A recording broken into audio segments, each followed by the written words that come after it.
kingdom come, waiting for the kingdom come. In His name I find, in His name I find, in His name I find the peace I seek.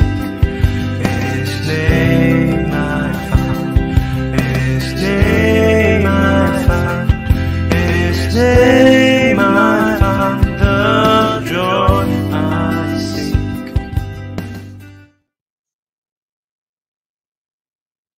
Shalom, selamat malam Bapak Ibu yang terkasih di dalam Kristus.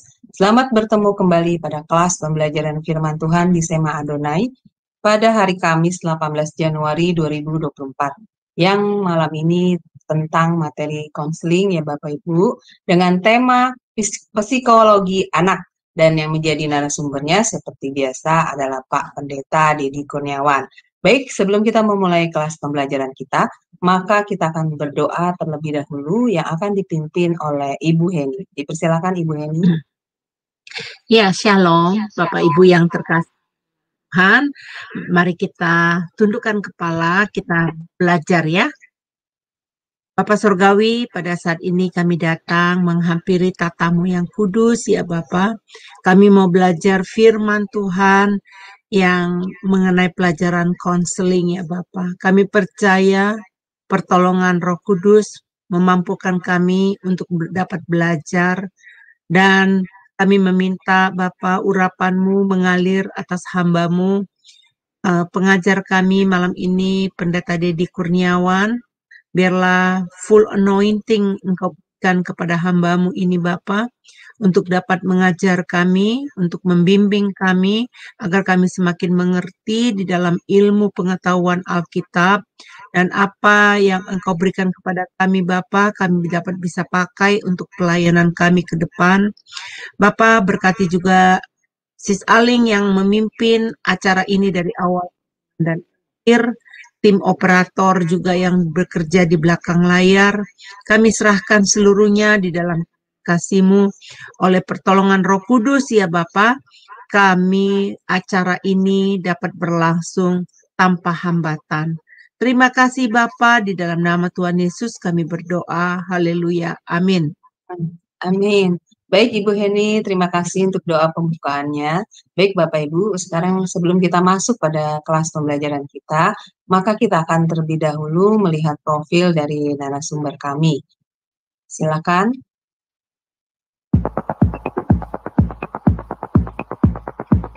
Salam semua, kembali lagi di Sema Adonai. Dan kali ini kita akan memperkenalkan pembicara kita, yakni Pendeta Dedi Kurniawan. Dan berikut adalah profil singkat dari beliau. Beliau sudah menikah dengan istri bernama Junita S. Sos dan memiliki 2 orang anak, yaitu Christopher Hosea Eugene, 25 tahun, dan Aiko Rodita Eugenia, 18 tahun. Pendidikan: S1 Fakultas Ekonomi Manajemen UPIDA pada tahun 1996, S2 Magister of Art STT Battle The Way pada tahun 2013, S2 Magister Teologi STT Battle The Way pada tahun 2015, S2 Magister Pendidikan pada tahun 2017 di Institut Kristen Borneo Balikpapan, S3 Teologia pada tahun 2018, Institut Kristen Borneo Balikpapan, Bethel Biblical Counseling Academy pada tahun 2022.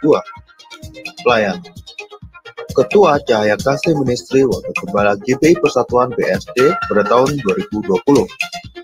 Mentor Gembala-Gembala Cabang pada tahun 2021 dan sekarang. Gembala Jemaat GBI Ekousia Agape Karawaci Benton Johnson UPH Karawaci. Pekerjaan: beliau bekerja sebagai dosen tetap di Institut Kristen Borneo Balikpapan. Beliau juga menjadi dosen tamu di STT Tabha Batam dan juga dosen tamu di STT Labs Bekasi, serta menjadi pengajar di Cahaya Kasih Ministry.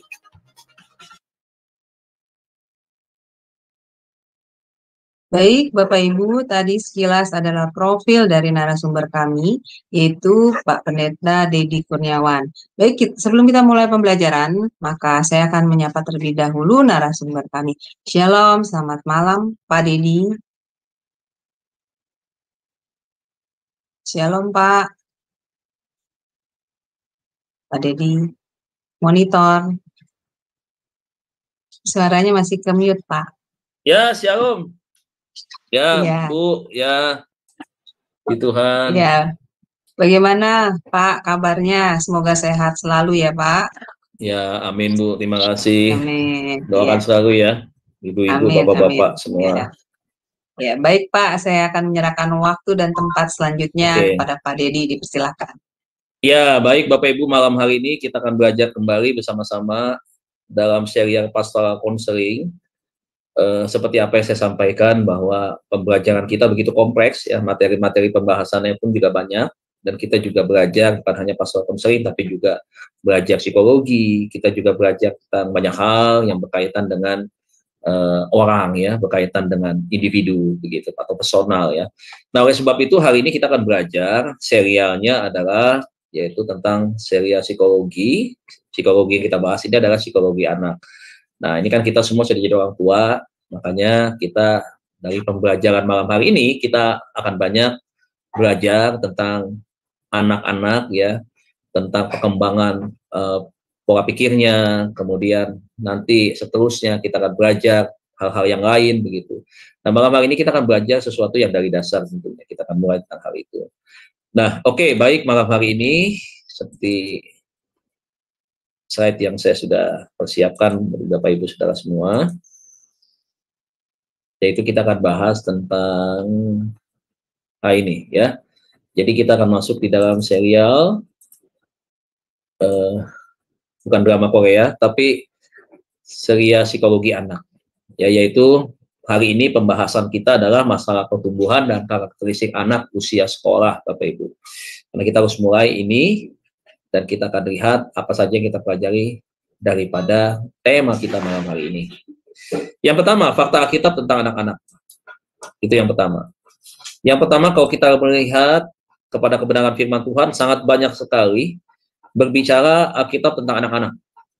Namun tentunya karena saking banyaknya, saya memasukkan 4 ayat firman Tuhan yang menjadi acuan atau dasar untuk kita menyampaikan pembahasan kita tentang anak-anak tersebut. Yang pertama kita ingat nih, ini sudah sangat terkenal sekali, mungkin Bapak Ibu sudah hafal, di dalam Ulangan pasal 6, ayat 6 sampai dengan 7. Demikian firman Tuhan ada tertulis, apa yang kuperintahkan kepadamu pada hari ini, haruslah engkau perhatikan, haruslah engkau mengajarkannya berulang-ulang kepada anak-anakmu, dan membicarakannya apabila engkau duduk di rumahmu, apabila engkau sedang dalam perjalanan, apabila engkau berbaring, dan apabila engkau bangun. Itu ayat firman Tuhan yang sudah sangat terkenal dan menjadi sebuah pegangan penting atau pijakan kita di dalam kita mengajar kepada anak-anak kita. Kemudian yang kedua adalah Matius 18 ayat pertama sampai dengan ayat yang ketiga. Dikatakan demikian, pada waktu itu datanglah murid-murid itu kepada Yesus dan bertanya, siapakah yang terbesar dalam kerajaan surga? Maka Yesus memanggil seorang anak kecil dan menempatkannya di tengah-tengah mereka, lalu berkata, aku berkata kepadamu, kata Tuhan Yesus, sesungguhnya jika kamu tidak bertobat dan menjadi seperti anak kecil ini, kamu tidak akan masuk dalam kerajaan surga.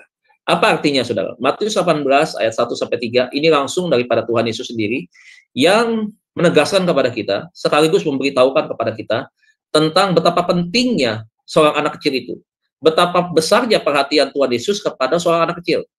Dan oleh sebab itu ketika Tuhan Yesus mengatakan hal ini, maka ini harus kita simak baik-baik, harus kita ambil ya ayat ini untuk kita pegang dan setelah itu kita terapkan ya, untuk kita punya konsep, kemudian kita punya cara untuk bagaimana kita memperhatikan anak-anak kita khususnya. Tidak mungkin kita perhatikan anak orang begitu, anak sendiri dibiarkan, tetapi yang Tuhan mau setiap anak-anak kita diperhatikan.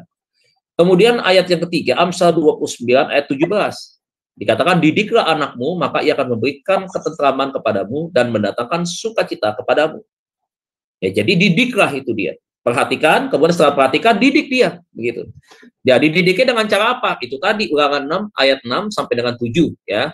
Ajarkan itu berulang-ulang. Apa yang diajarkan? Budi pekerti diajarin, etika diajarin, firman Tuhan itu yang paling utama harus diajarin. Dari basicnya itu harus dia tahu tentang firman Tuhan.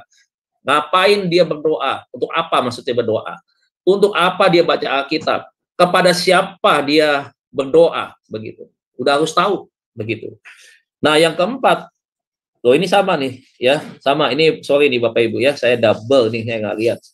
Jadi 3 ayat aja ini menjadikan sebuah panduan bagi kita bahwa kita sebagai orang tua atau kita sebagai seorang pengajar, maka kita harus memperhatikan tentang anak-anak. Oke, sekarang kita masuk di dalam slide berikutnya. Saya akan mulai dengan sebuah kalimat pernyataan, penegasan ya, bahwa seorang anak adalah kebutuhan seorang anak adalah perhatian dan kasih sayang. Saya yakin Bapak Ibu Saudara dan kita semua setuju bahwa kebutuhan seorang anak itu bukan kemewahan, bukan. Kebutuhan seorang anak itu bukan setiap hari dia makan makanan yang enak. Walaupun orang tua harus menyediakan itu dalam mencukupi gizi mereka. Tetapi yang prioritas bagi seorang anak adalah bagaimana ketika dia menjadi anak, dia punya orang tua, dia punya sosok figur yang bisa melindungi dia, bisa menjaga dia. Yang dia butuhkan adalah perhatian dan kasih sayang. Tidak ada seorang anak yang lahir, kemudian anak ini sudah bertumbuh, menjadi anak-anak, kemudian anak-anak ini menginginkan dia ditinggalkan, atau dia dikecewakan. Makanya Bapak Ibu kalau kita lihat kembali kepada pembelajaran tentang rumah tangga tentunya ya, ini kita belum masuk di pembelajaran tentang rumah tangga nih Bapak Ibu, masih panjang sekali.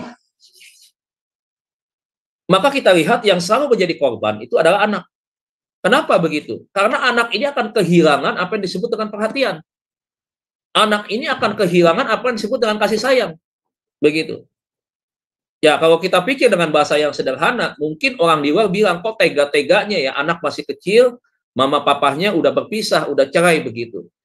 Besok dia udah nggak bisa ketemu dengan mamahnya lagi, sudah jarang waktunya ketemu dengan papahnya, kemudian sudah tidak ada bersamaan, seperti saudara lihat di gambar, di mana seorang anak kecil, dia tangan kanannya dia merangkul mamahnya, tangan kirinya merangkul papahnya. Begitu. Nah, jadi kebutuhan yang terpenting ini adalah perhatian dan kasih sayang. Ya, bukan dia melihat papanya sebagai seorang manajer, dia nggak peduli tentang hal itu. Begitu. Tetapi yang dia lihat adalah bagaimana dirinya bisa diterima, dirinya bisa diperhatikan, dirinya bisa disayang. Begitu. Nah, saya sarankan dulu sebelum saya masuk di dalam pembahasan lebih lanjut, buat orang tua bertobatlah yang suka itu ada kayak pola asuh daripada Ribka ya. Ketika Ishak ya, itu ada pola asuh mama, ada pola asuh papa begitu, Esau dan Yakub ya, ada anak mama, ada anak papa. Tidak ada istilah begitu. Orang tua punya anak dua-duanya ya, yang namanya orang tua dua-duanya harus disayang. Begitu. Duduknya harus ada di tengah-tengah, dirangkul berdua sama-sama mendapatkan rangkulan yang sama, mendapatkan ciuman yang sama, mendapatkan perhatian yang sama, mendapatkan kasih sayang yang sama, begitu. Jadi jangan suka membeda-bedakan. Indonesia aja semboyan NKRI, berbeda-beda tapi satu, begitu. Ada orang tua suka beda-bedain anak. Wah, nih anak bawa hoki nih, hebat nih anak nih. Waktu saya susah, waktu zaman cicinya tuh, waktu saya kaya tuh, waktu anaknya yang kedua lahir nih, dedeknya lahir bawa hoki, gitu. Oh, ini kalau orang tua model kayak begini, ya saudara, ini nggak layak ya. Maksud saya harus memaknai bahwa peran penting dari seorang orang tua, papa maupun mama, ini yang utama, begitu. Jadi bukan membeda-bedakan begitu, jangan memproklamirkan begitu ya, menyatakan begitu, mendeklarasikan anak nomor 2 bawa hoki, wah sekalian itu pegang-pegang bendera-bendera tuh begitu tuh. Ya, wah anak nomor 2 nih gara-gara dia lahir bawa kekayaan, nggak begitu, nggak boleh seperti itu. Ya, prinsipnya adalah memperlakukan mereka secara sama. Koko, cici, adik, berapapun anak yang kita miliki, kasih sayang dan perhatian itu harus sama. Nggak ada pertanyaan ya? Saya lanjutkan lagi. Slide yang berikutnya. Slide berikutnya dia mencatat dan menjelaskan kepada kita tentang apa yang disebut dengan anak itu. Anak merupakan individu yang berbeda dengan orang dewasa. Berbeda banyak hal. Baik secara fisik, sudah pasti, maupun psikologis, sudah pasti. Sementara anak cenderung didominasi oleh pola pikir yang bersifat egosentrik, berkaitan dengan dirinya atau individu ya. Maka orang dewasa sudah mampu berpikir empati dan sosial, berkaitan dengan apa yang ada di sekitarnya, sekelilingnya. Berkaitan dengan orang yang lebih banyak jumlahnya. Itu berkaitan dengan apa? Orang yang sudah dewasa. Begitu juga dalam aspek gaya pikir, anak masih terbatas dengan hal yang konkret.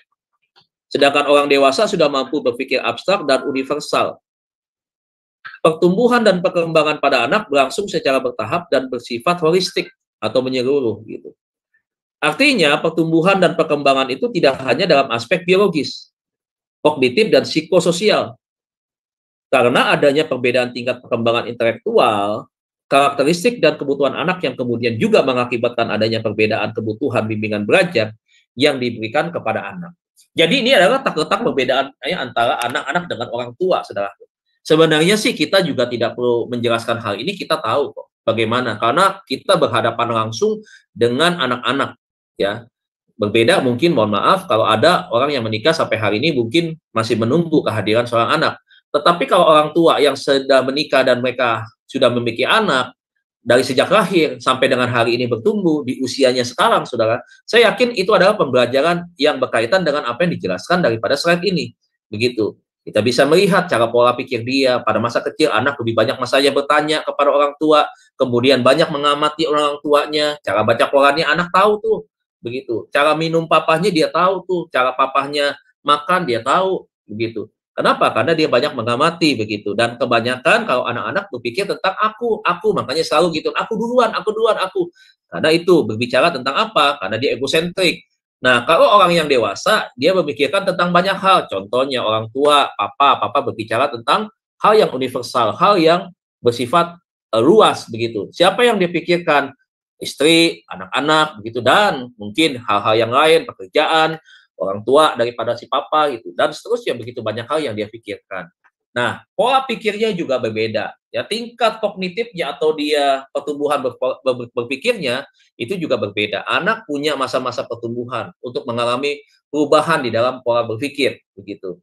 Cuma hanya berpikir, tetapi juga berpikir disertai dengan tindakan. Nah, berikutnya Bapak Ibu Saudara, anak merupakan cikal bakal lahirnya generasi baru yang merupakan penerus cita-cita perjuangan bangsa dan negara. Sumber daya manusia bagi pembangunan nasional. Secara umum, anak didefinisikan sebagai orang yang dilahirkan dari perkawinan antara seorang perempuan dan seorang laki-laki. Ini yang dimaksud atau didefinisikan seorang anak. Anak lahir dari pernikahan seorang laki-laki dan perempuan. Tentunya dalam itu tadi, ya, di dalam keabsahan atau hukum ya, berdasarkan hukum yang sah begitu. Ada akte pernikahan begitu ya. Kalau kita tambah misalkan ada itu tadi legalitas berkata di gereja dan seterusnya, itu yang disebut dengan anak, yang keturunan daripada orang yang menikah mengikuti aturan-aturan dan hukum yang berlaku. Nah, anak merupakan cikal bakal. Ini merupakan sebuah hal yang harus kita ingat, bahwa salah didik akan melahirkan satu komunitas.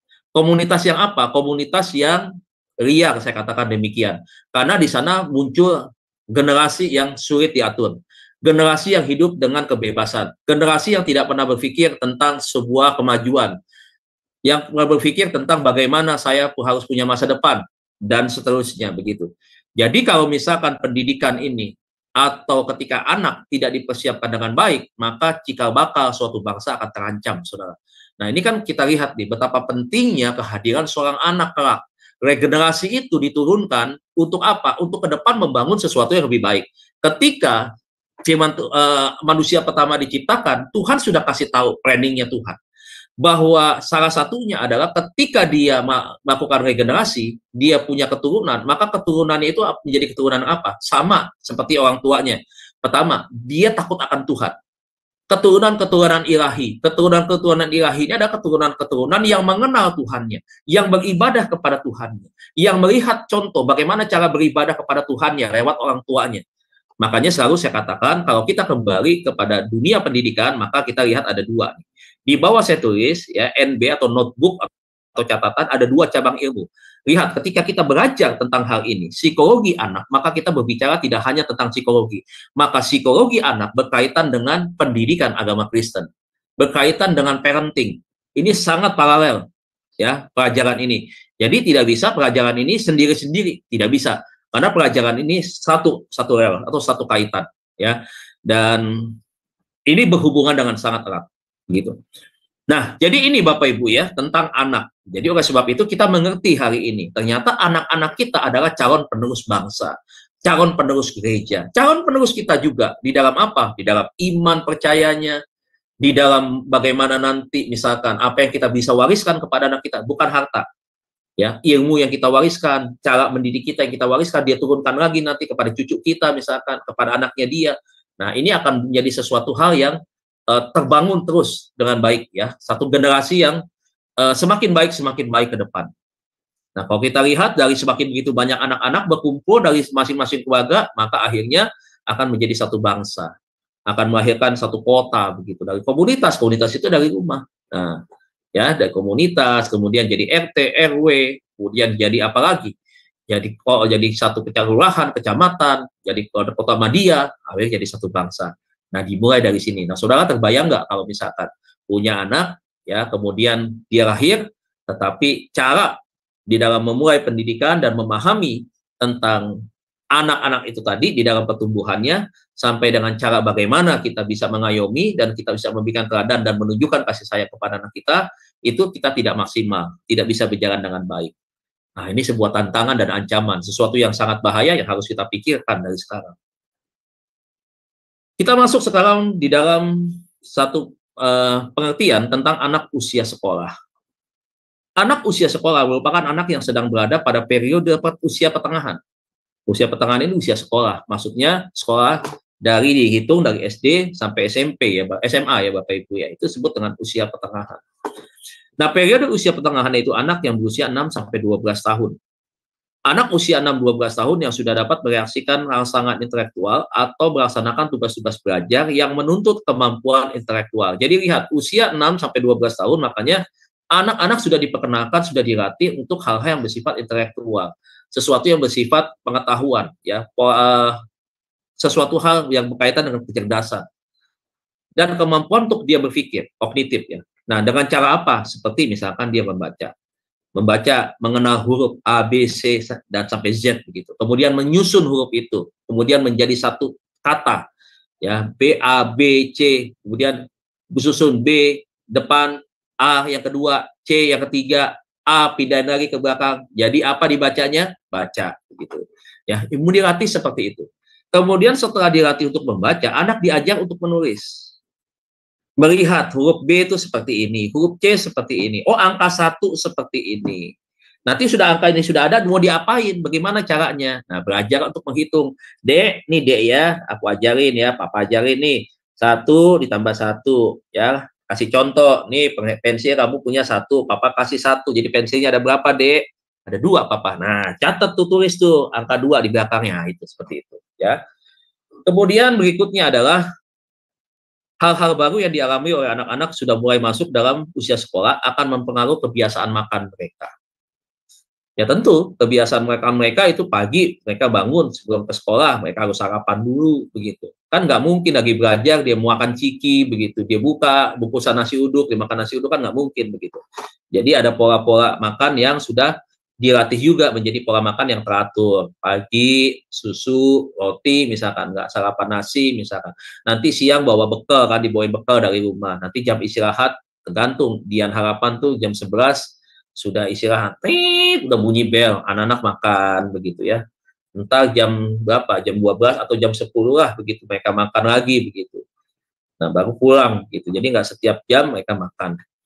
Nah, kemudian dikatakan bahwa hal-hal baru dialami anak-anak yang mudah mulai masuk ke dalam usia sekolah akan mempengaruhi kebiasaan makan mereka.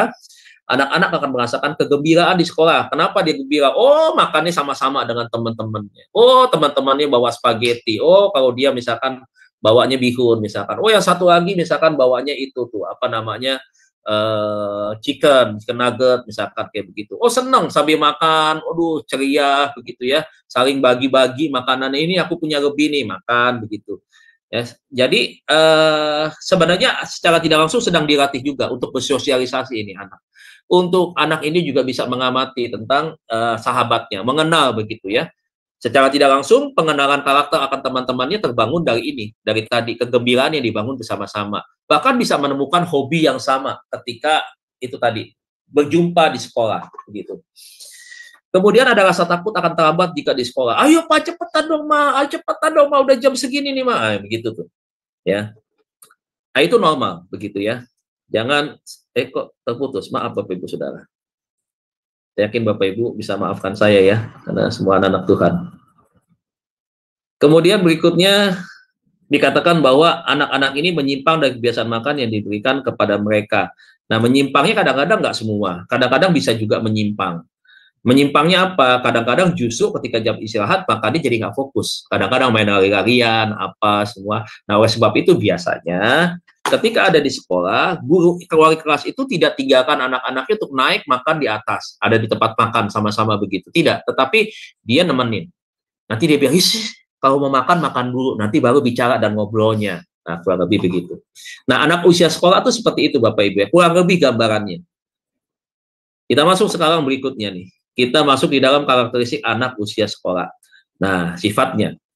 Dikatakan karakteristik anak usia sekolah menurut Hardiansyah dan Supariasa, yaitu anak usia sekolah dihitung dari usia 6 sampai 12 tahun. Yang sehat diantaranya memiliki adalah banyak bermain di luar rumah. Ini Bapak Ibu, salah satu ya anak-anak itu di antara 6-12 tahun itu memang kesukaannya adalah suka main di luar rumah. Jadi ketika dia main di rumah, tolonglah orang tua bisa mengerti supaya jangan selalu dilarang begitu. Oh nggak boleh kamu main di luar ya, nanti kamu digigit anjing begitu. Oh pengen anaknya digigit anjing, ya kan nggak pengen juga kan? Ya janganlah ngomong begitu begitu. Memang dia inginnya begitu, dia ingin tahu dunia luar Bu, Pak. Biarkan ketika dia belajar di dunia luar, dia jadi belajar mengamati begitu. Dia tahu apa yang ada di sekitar dia begitu.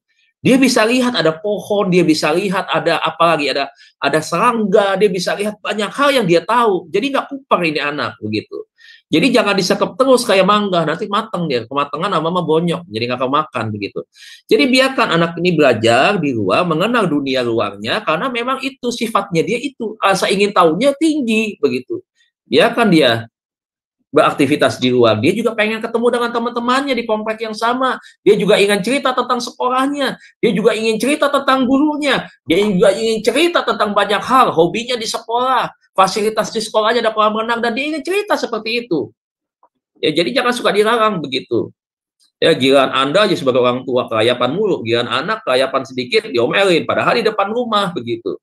Ini nggak adil begini. Jadi mari malam hari ini kita belajar bahwa ketika kita mengenal karakteristik anak, bukan anak ini nakal, bukan anak ini liar, tapi memang itu karakteristiknya, dia seperti itu.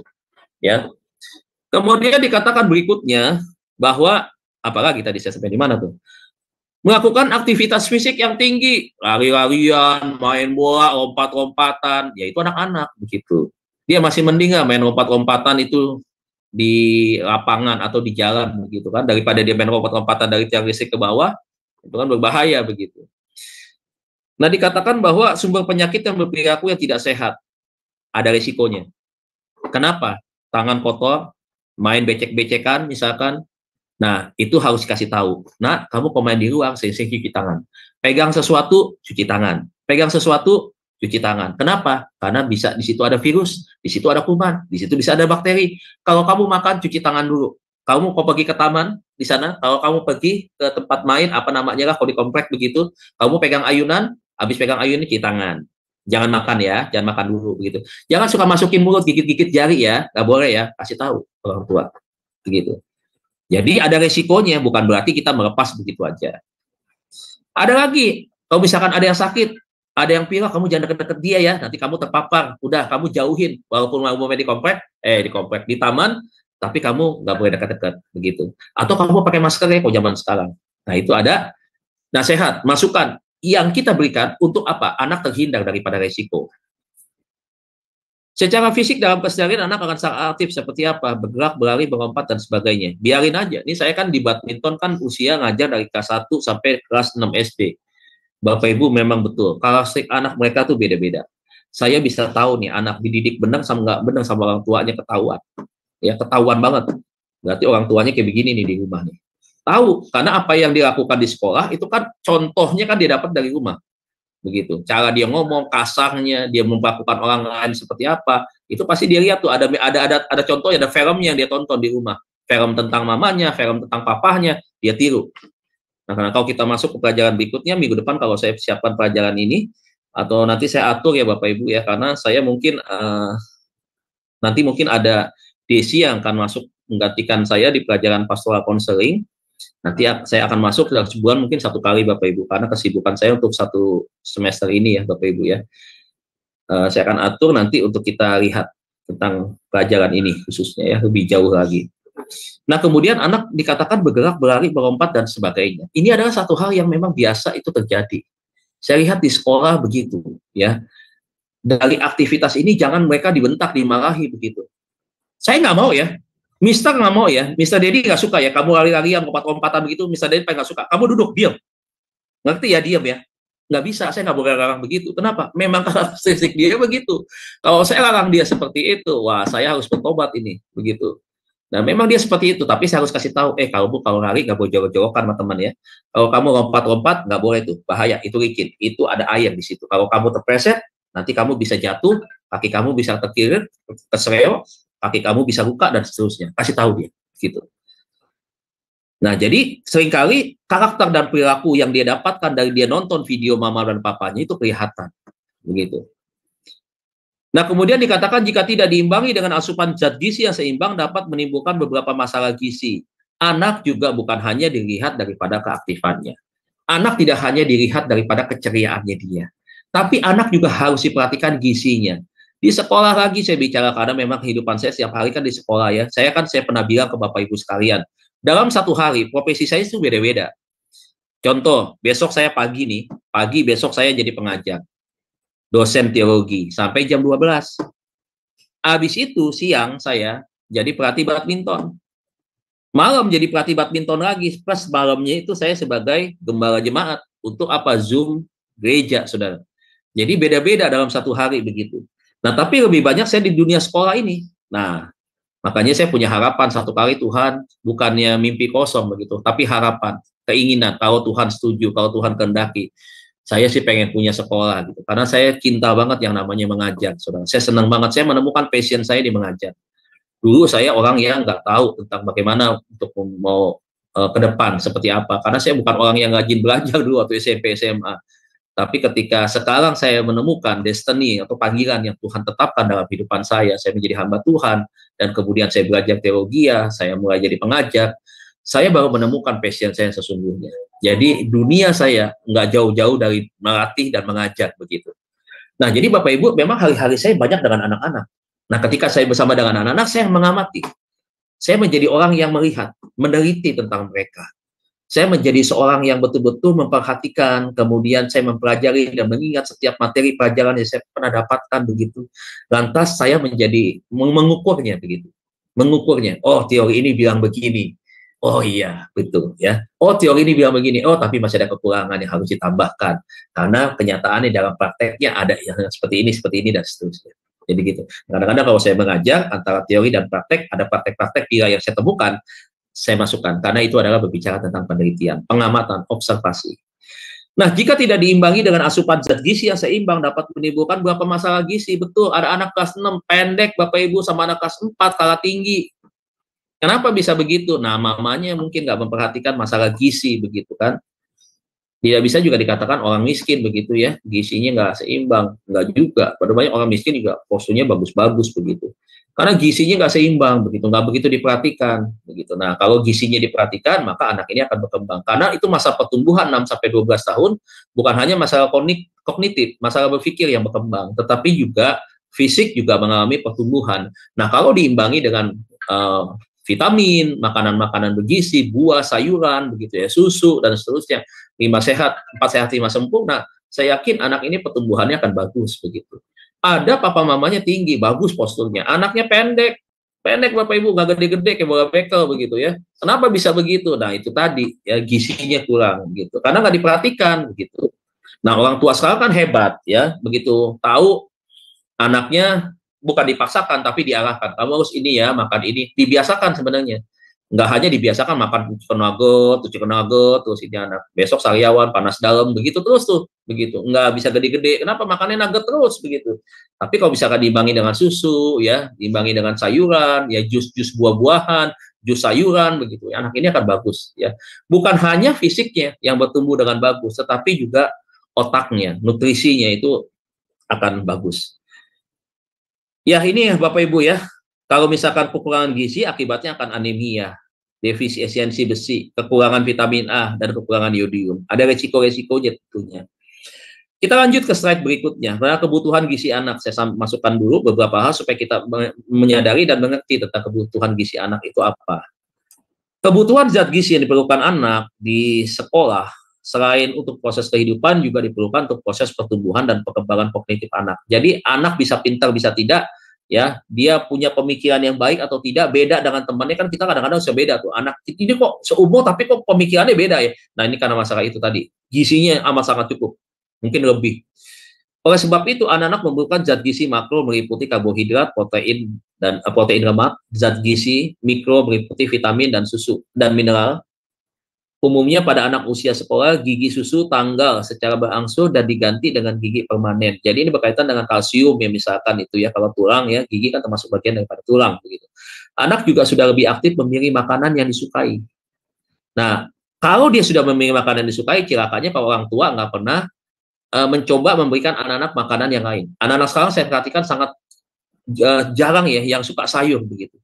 Sukanya begitu, ayam-ayaman lagi, sosis, nugget, begitu lagi. Nah, menurut saya tidak bagus juga seperti itu. Ya, bukan berarti melarang untuk tidak makan itu, tetapi harus ada keseimbangan. Buah, pepaya, pisang, misalkan, itu yang bagus-bagus itu buah-buahan harus tercukupi. Jadi kalau mamanya bikin pete rebus atau pete bakar, anaknya jangan dijejelin pete begitu. Nanti kalau dia doyan pete lebih repot lagi. Ya, dia nggak mau makan yang lain begitu, disiapin sosis, nggak mau makan, kenapa? Nggak ada pete begitu, pengennya pete, nggak ada gizinya begitu. Anak juga lebih aktif memilih makanan yang disukai. Kebutuhan energi lebih besar karena anak lebih banyak melakukan aktivitas fisik. Iya dong, kalau energinya besar, dia melakukan aktivitas, otomatis tidak mudah lelah, tidak mudah capek begitu ya. Dia akan kuat, energinya akan ya akan kuat lah begitu ya. Nah, oleh sebab itu harus diperhatikan. Tempe, tahu, itu yang bergizi mesti disiapin. Toge goreng boleh gak Pak? Ya kalau anak kita doyan toge goreng boleh lah. Ya, anak-anak sekarang nggak doyan oncom. Kalau dulu kan zaman-zaman saya tuh oncom is the best. Itu makanan Eropa itu oncom. Kemudian dikatakan bahwa kebutuhan energi anak usia 10-12 tahun relatif lebih besar daripada anak usia 7-9 tahun. Iyalah. Ingetin, bertambahnya usia pasti kebutuhan energinya lebih tambah, begitu. Harus tambah tuh. Karena pada anak usia 10-12 tahun, pertumbuhannya lebih cepat. Terutama pertumbuhan tinggi badan. Udah mulai kelihatan. Udah pakai celana panjang, udah kelihatan. Oh, kita sudah punya anak calon bujang nih, begitu ya. Kita udah punya anak calon gadis, udah kelihatan tuh besarnya, begitu, pertumbuhan. Cepat tuh dari situ tuh. Saya ketemu anak murid saya aja, 3 tahun, nggak ketemu kan karena COVID, belajar dari rumah. Begitu ketemu tahun kemarin 2001 akhir aja masalah ya, udah tinggi banget begitu. Udah makan di rumah, makanannya bergizi yang enak-enak terus, keluar tinggi. Nah, kebutuhan anak usia 10-12 tahun mulai berbeda antara kebutuhan energi anak laki-laki dengan anak perempuan. Oh, ternyata beda Bapak Ibu. Asupan makanannya antara anak laki-laki menghasilkan energinya ternyata beda. Begitu. Anak laki-laki lebih banyak membutuhkan energi karena lebih banyak melakukan aktivitas fisik. Nah, sedangkan anak perempuan lebih banyak membutuhkan protein dan zat besi karena biasanya sudah mengalami haid. Nah, Bapak Ibu, kita akan lihat total atau makanan-makanan yang tergantung di dalam gizi anak. Yang pertama kita berbicara tentang zat gizi usia 7-9 tahun. Zat gizi untuk usia 7-9 tahun itu terdiri dari yang pertama adalah energi atau dalam hitungan kilokalori ya. Itu antara 1600 sampai 1850 untuk anak 7 sampai 9 tahun. Nah, bagaimana kita tahunya seperti ini? Berarti kita harus lihat ukurannya, gitu. Agak repot, tapi ya demi anak, is oke lah, lakukan. Usia 10-12 tahun untuk laki-laki itu adalah 2000 energi kalori. Nah, perempuan untuk anak 10-12 tahun juga sama, 2000. Nah, protein untuk anak usia 7-9 tahun, ya dalam gram itu antara 35 sampai 49. 10 sampai 12, 56 untuk laki-laki. Perempuan, nah ini kan tadi protein kan lebih besar kalau perempuan ya, perempuan 60. Nah, karbohidrat sekian, ya sekian, ini kalau saya jelasin nama makan waktu nih, masih banyak materinya. Kurang lebih inilah Bapak Ibu ya, kurang lebih. Jadi zat gizi yang terkandung di dalamnya itu harus terdiri dari energi, kemudian protein, kemudian karbohidrat, kemudian lemak, kemudian vitamin A, kemudian vitamin C, kemudian vitamin B1, kemudian besi. Besi ini zat besi ya, bukannya besi beton nih, bukannya besi yang biasa di tukang las. Kemudian zinc ya, kemudian iodium. Nah, kebutuhan zat gizi ini harus terpenuhi dengan baik. Kalau zat gizi ini terpenuhi, maka itu tadi pertumbuhan anak akan menjadi pertumbuhan yang maksimal, yang baik, yang bagus. Begitu. Slide berikutnya, kita masuk ke dalam apa yang dimaksud dengan emosi anak. Nah, kalau tadi sekilas adalah kita berbicara tentang apa yang dimakan oleh anak-anak dalam berkaitan dengan perkembangan di diri dia, maka hari ini kita akan mulai masuk atau slide ini kita akan berbicara tentang membahas perkembangan emosi anak. Menurut Harlock di dalam bukunya yang terbitan tahun 1993, dikatakan bahwa perkembangan emosi terjadi sangat kuat pada usia anak antara 2,5 sampai 3,5 tahun. Emosi terjadi sangat kuat, bukan kuat tapi sangat kuat, itu dimulai dari usia 2,5 tahun sampai 3,5 tahun. Ini biasanya anak udah berjalan nih. Bahkan sekarang udah lincah gitu ya. Udah lincah. Dan kemudian dilanjutkan lagi pada usia 5,5 sampai 6,4 tahun. Jadi emosinya itu sangat kuat. Nah, apa nih yang sangat kuat yang kita pelajari? Poin yang pertama dikatakan bahwa reaksi emosi anak itu sangat kuat. Anak akan merespon peristiwa dengan kadar emosi yang sama. Semakin bertambah usia anak, semakin mampu untuk mengontrol emosinya. Misalkan ketika anak ini melihat ada satu hal yang menantang dia untuk dia melakukan sesuatu begitu, anak itu sudah punya respon. Udah bisa bagaimana dia harus melakukan seperti itu. Misalkan naik sepeda nih, berbeda dari roda 4, ada sepeda roda 2, berani nggak untuk mencobanya? Berani nggak? Bagaimana caranya dia untuk dia mencoba? Ketika dia tidak bisa, bagaimana emosinya dia? Kita bisa lihat. Apakah emosinya akan menunjukkan emosi kemarahan, akan menunjukkan emosi sedih, nangis, atau emosi yang tenang? Itu bisa beda-beda tuh anak responnya, ya. Begitu. Makanya lihat anak-anak kadang-kadang usia 2,5 tahun kan kadang-kadang dibeliin sepeda sama mamahnya begitu kan, diberikan mainan Lego misalkan seperti itu. Karena itu adalah dilatih juga tuh. Bagaimana dia bisa merespon sesuatu yang dia kerjakan. Bagaimana dia juga bisa merespon satu ajakan ketika dia ada di luar misalkan diajak untuk bermain, contohnya tadi itu sepeda. Ya. Yang kedua, reaksi emosi muncul setiap peristiwa dengan cara diinginkan dengan waktu yang diinginkannya pula misalkan. Jadi apa yang dia lihat, dia inginkan hari itu. Biasanya kalau emosinya itu tertantang untuk dia mencoba, dia bisa melakukannya saat itu juga begitu. Dia akan aktif tuh, dia akan maju, dia akan ambil, dia akan coba begitu. Yang ketiga, emosi berubah dan memperlihatkan reaksi spontanitas atau kondisi asli. Anak sangat terbuka dengan pengalaman-pengalaman hatinya. Dia cerita tentang curhat lah, apalah begitu ya, sesuatu yang dia lihat menimbulkan pertanyaan yang diingin tahu begitu. Yang kelima, keadaan emosi anak dikendalikan gejala tingkah laku yang ditampilkan dan anak sulit mengungkapkan emosi secara verbal dan emosi. Mudah dikenali melalui tingkah laku yang ditunjukkan. Misalkan anak ketika dia inginkan sesuatu, dia ingin tapi dia nggak ngomong, dia merenung, kemudian dia pergi ke tempat yang agak terpisah begitu, kemudian dia duduk, dia sambil main-mainkan apa begitu. Karena ada sesuatu yang ingin tetapi dia tidak bisa mengutarakannya. Ada banyak faktor tidak bisa mengutarakan itu misalkan. Mungkin karena dia tidak mau, malu, atau dia takut. Kemudian Harlock di dalam bukunya yang lain, terbitan tahun 1978, perilaku sosial yang umum terjadi, perilaku prososial yang umum terjadi pada diri anak, diantaranya itu yang pertama adalah meniru. Ya, kita harus kembali nih, usianya sama, 2,5 tahun, yang masuk dalam kategori anak-anak. Dikatakan bahwa meniru yang pertama, melakukan perilaku orang dewasa di sekitarnya. Nah, ini jadi lihat, anak sangat cepat ya untuk meniru apa yang ada di lingkungannya. Makanya kenapa anak-anak harus diperhatikan di mana dia berada, lingkungannya, apakah lingkungan yang baik atau tidak baik. Kalau lingkungannya baik, otomatis akan membentuk anak-anak ini memiliki satu sudut pandang, kemudian akan melihat sesuatu yang baik, dan akhirnya dia tiru, kemudian dia juga akan melakukan hal yang baik pula. Tapi kalau itu tidak baik, nah akhirnya keluar juga sama, yang tidak baik juga. Makanya lihat tuh, kan tadi kan saya bilang kan, apa yang dia lihat, video mami papinya di rumah, itu kelihatan di sekolah. Itu nggak bisa dibohongi tuh. Kalau mamanya suka kasar, papanya suka kasar, begitu ya. Anak ketahuan, kelihatan begitu. Papanya suka ribut, anak di sekolah seperti apa, perilakunya ketahuan. Yang kedua, persaingan, keinginan untuk mengungguli dan mengalahkan orang lain. Nggak senang kalau temannya nilainya lebih tinggi. Kadang-kadang bisa ngadu sama mamahnya, mah, aku kalah nilainya sama Freddy lebih tinggi nilainya, aku kalah mah. Gitu.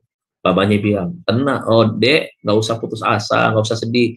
Kamu harus belajar lebih rajin lagi, harus lebih teliti lagi. Kamu harus perhatikan lagi setiap pertanyaan, nggak usah buru-buru, misalkan begitu ya. Akhirnya besok ketika dapatkan nilai bagus, lebih tinggi dari Freddy, pulang laporan sama mamanya. Mah, nilai aku lebih bagus loh, mah. Freddy kalah rumah, aku dapat 9 rumah, matematika mah, Freddy dapat 7 rumah, oh cerita, oh dia senang. Nah, bagaimana tuh respon orang tua? Ketika kita tahu nih, oh ternyata anak kita sedang bersaing, ajarin, nah kamu bersaing harus yang positif. Nah, kamu harus tunjukkan belajar yang lebih rajin lagi. Kamu lihat Freddy rajin belajar, kamu harus lebih rajin belajar lagi, begitu. Nah, orang tua harus apresiasi begitu. Jangan, berapa 9? Oh iya, sana. Mama lagi mau ngepel nih. Ya, aduh, anak padahal mau kasih seperti itu pengen menunjukkan dia menang nih, pesaingnya, dia pengen apa, dapat reward, dapat apresiasi, orang tua nggak mau ngerti, udah repot dah, ya. Yang ketiga, kerjasama. Biasanya anak tuh pengen bermain itu secara bersama-sama, berkooperatif. Misalkan apa, main-mainan kelompok. Kalau yang anak perempuan main karet zaman dulu, kamu teman aku ya, kamu sama ini ya, aku sama ini ya, gitu tuh. Anak cowok main bola misalkan, ayo kamu sini dah, kamu sini, ada kaptennya tuh, ada leadernya tuh biasanya tuh. Enggak, kamu di sini aja karena kamu jago jadi kiper, kamu kiper aja, aku penyerang, gitu tuh. Ya, itu memang begitu tuh, ya, perilaku sosial mereka. Kemudian yang keempat, punya simpati, menggambarkan perasaan belas kasihan atas kesedihan orang lain. Itu udah kelihatan dari anak-anak. Makanya tadi saya bilang, kembali lagi ke rumah. Bagaimana sih dia tahu itu tentang arti simpati? Bagaimana sih ketika temannya misalkan nggak bawa pensil, misalkan mau ulangan, misalkan dia bawa pensil, dia bisa kasih pinjam, itu berbicara soal simpati.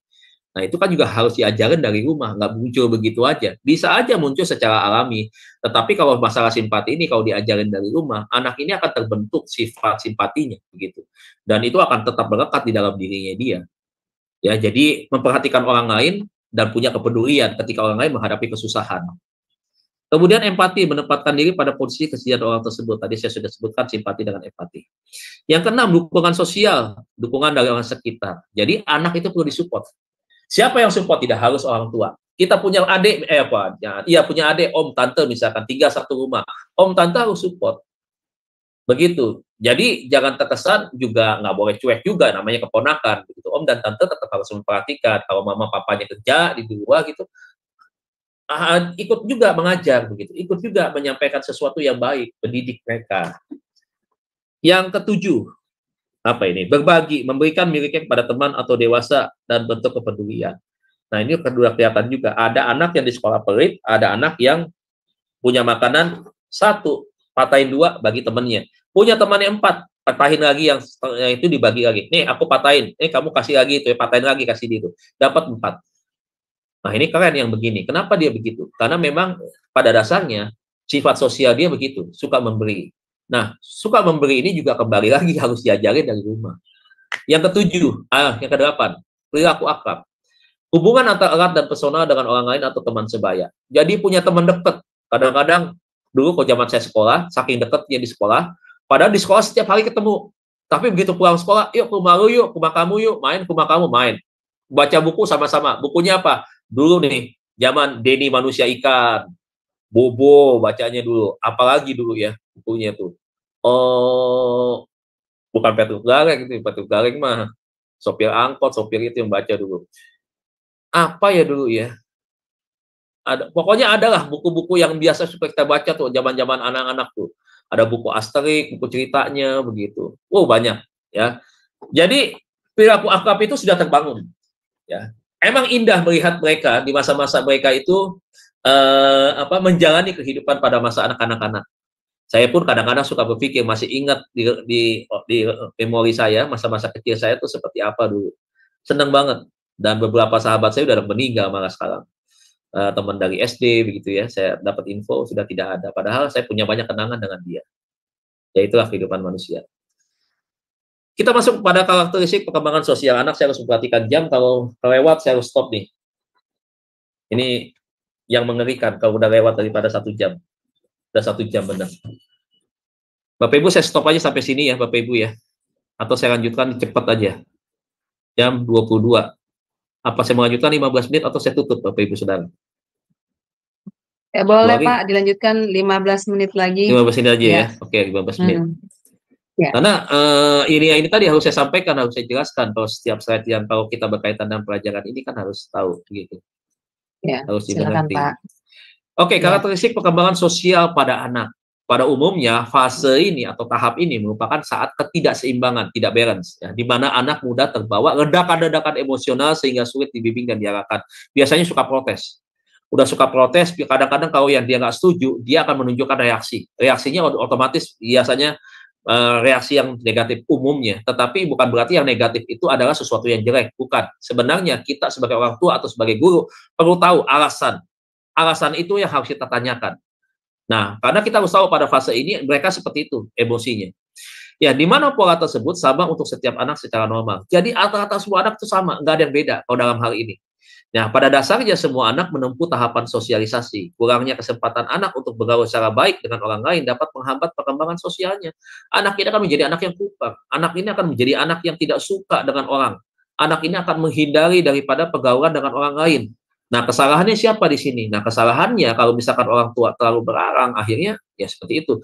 Tapi kalau berlarang juga, saya tidak menyalahkan orang tua, tetapi juga harus didasari dengan alasan yang tepat. Misalkan, kalau misalkan untuk melindungi anak dari pergaulan lingkungan di rumah yang kurang bagus, maka yang pertama pikirkanlah itu solusinya. Dan kalau sudah ketemu solusinya, bagaimana anak itu ketika ada di rumah, otomatis dia tidak mungkin ada di dalam rumah saja.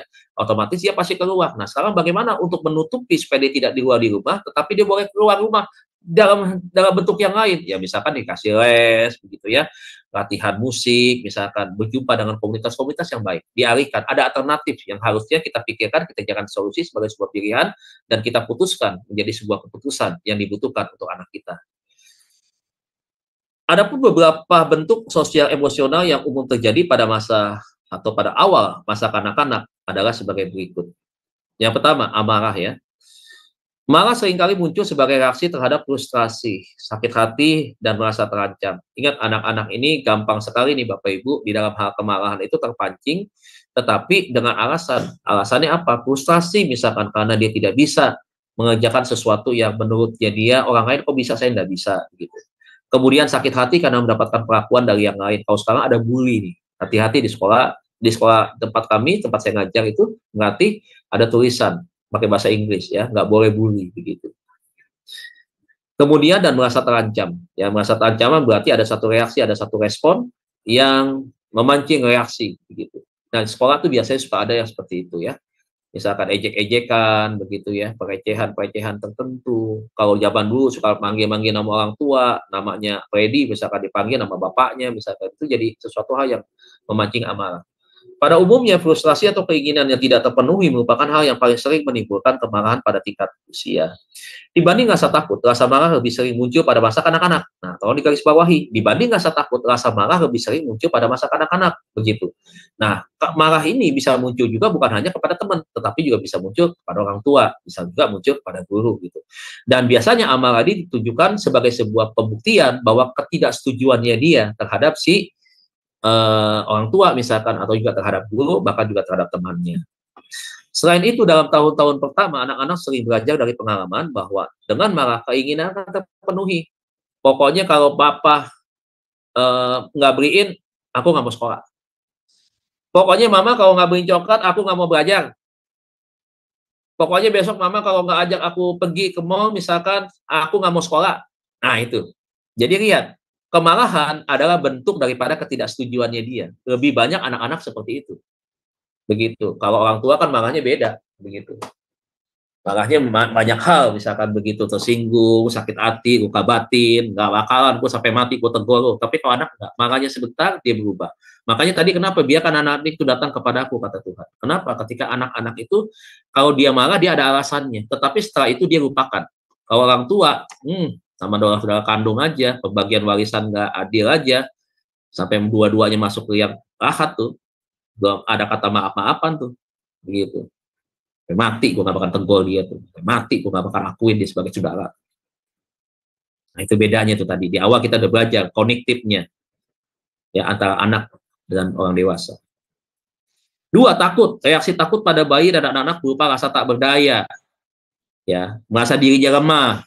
Hal ini tampak pada ekspresi wajah yang khas, tangisan buat anak-anak yang merupakan permintaan tolong. Mereka menyembunyikan muka, tunduk di meja, menutup mukanya di atas meja, atau menundukkan di antara kedua lututnya sambil duduk begitu. Dan kemudian dikatakan bahwa menghindari objek atau orang ditakuti, misalkan ketemu gurunya takut, atau kamu ketemu dengan siapa begitu ya, dan dia bersembunyi di belakang atau di kursi begitu. Nah ini adalah reaksi rasa takut. Semakin meningkatnya usia, reaksi takut berubah karena adanya tekanan sosial. Jadi dia sudah tidak lagi menunjukkan reaksi seperti itu. Ada perubahan lah boleh dikatakan rasa takutnya. Reaksi menangis tidak lagi, waktu ekspresi wajah yang khas masih tetap ada, dan biasanya mereka menghindar dari objek yang ditakuti. Jadi dia punya respon, udah jauhin aja gitu. Tetapi walaupun tidak menunjukkan wajah, mimik atau ekspresi kesedihan, tetapi dia yang lebih memilih menjauh. Berkenaan dengan takut ini, Harlock tahun 91 mengumumkan adanya reaksi emosi yang berdekatan dengan reaksi takut, yaitu shyness atau rasa malu atau embarrassment ya. Shyness atau malu adalah reaksi takut yang ditandai dengan rasa segan berjumpa dengan orang yang dianggap sering asing. Sejak usia 6 bulan, anak mulai mengalami kematangan secara intelektual. 6 bulan nih dalam kandungan nih, ya dalam kandungan. Makanya mesti dijaga baik-baik buat ibu-ibu yang hamil. Keadaan ini menyebabkan mereka mulai mampu membedakan antara orang yang dikenalnya dan tidak dikenalnya. Namun pada usia ini mereka belum matang untuk memahami bahwa orang tidak dikenalnya dan tidak dikenalnya. Namun pada usia dini mereka belum matang untuk memahami bahwa orang yang tidak dikenalnya tidak mengancam dirinya. 2, embarrassment atau merasa sulit, tidak mampu atau malu melakukan sesuatu, ini kayaknya sama ya, shyness. Merupakan reaksi takut akan penilaian orang lain pada dirinya. Timbulnya reaksi ini karena anak sudah mampu memahami harapan dan penilaian dapat diperoleh dari lingkungan sosial. Perasaan ini belum dimiliki oleh anak-anak di bawah usia 5-6 tahun, karena itu pula pada usia ini reaksi embarrassment belum muncul. Ya, jadi merasa sulit atau merasa tidak mampu atau malu ya Bapak Ibu Saudara ya, itu poin yang kedua. Yang C, khawatir, disebabkan oleh rasa takut yang dibentuk oleh pikiran anak sendiri. Biasanya mengenai hal-hal khusus, misalnya takut dihukum orang tua, takut ke sekolah, takut terlambat, takut teman sebaya, takut dimusuhi, takut tidak populer, dan lain sebagainya. Ketakutan dan kekhawatiran anak-anak itu biasanya sekitar ini. Yang D adalah anxiety atau kecemasan, Bapak Ibu, atau cemas. Merupakan perasaan takut sesuatu yang tidak jelas dan dirasakan oleh anak sendiri karena sifatnya subjektif. Perasaan cemas dapat mengakibatkan ia tidak berani berbuat sesuatu, tidak mau bertemu orang lain, dan tidak mau sekolah, dan lain sebagainya. Nah, jadi ada sesuatu, ada problem. Bapak Ibu harus bisa kenalin ini ya, berkaitan dengan kecemasan ya. Lihat reaksinya seperti apa. Kalau dia memunculkan reaksi seperti ini, tidak mau sekolah, ke sekolah rasanya sungkan, malas-malasan, coba cari tahu. Temui konselor sekolah, kasih tahu konselor sekolah, kalau konselor sekolahnya tidak tahu.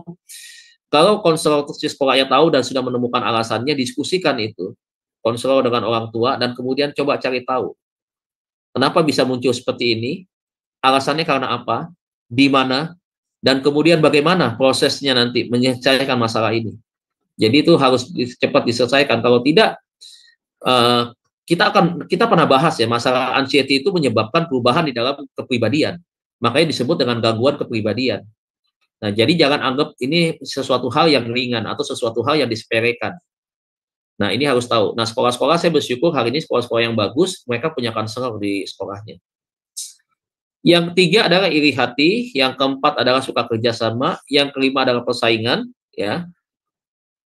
Kemudian yang keenam, sikap ramah. Seorang anak memperlihatkan sikap ramah dengan cara melakukan sesuatu bersama orang lain ya, membantu teman, menunjukkan kasih sayang. Nah, itu biasanya. Anak-anak lebih ringan tangan dibandingkan orang yang sudah dewasa.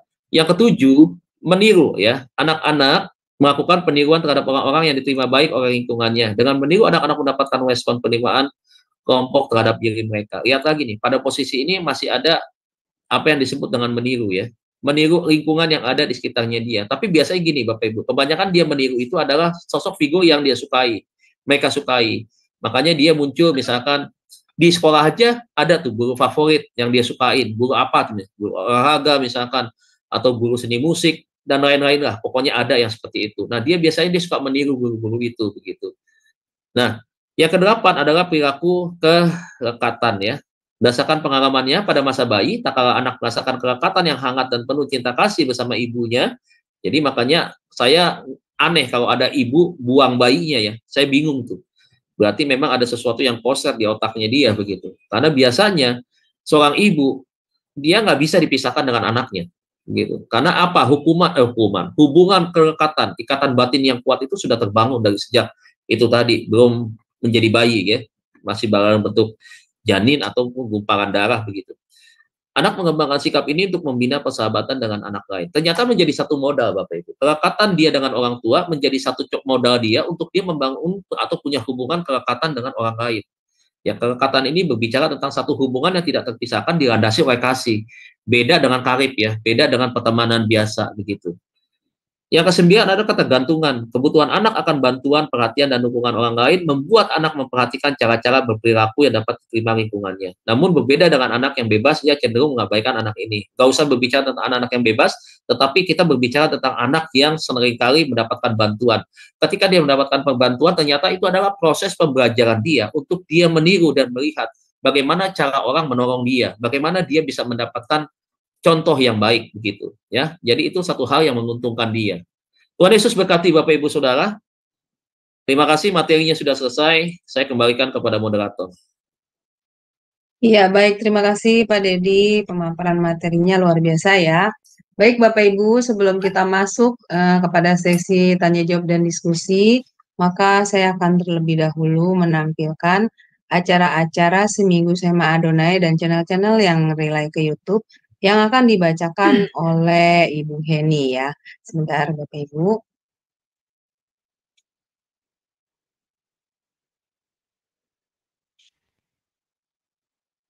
Ya, dipersilakan Ibu Heni.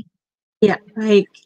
Baik Bapak Ibu yang terkasih dalam Tuhan, besok hari Jumat kita masuk di dalam pelajaran teologi proper, pertemuan yang kedua ya. Temanya adalah dasar dan syarat akan Allah. Hari Jumat jam 19 WIB oleh Bapak Pendeta Daniel Palungan dan moderatornya adalah Sis Aling. Dan untuk selanjutnya pada jam 9 jam Jumat malamnya jam 21 WIB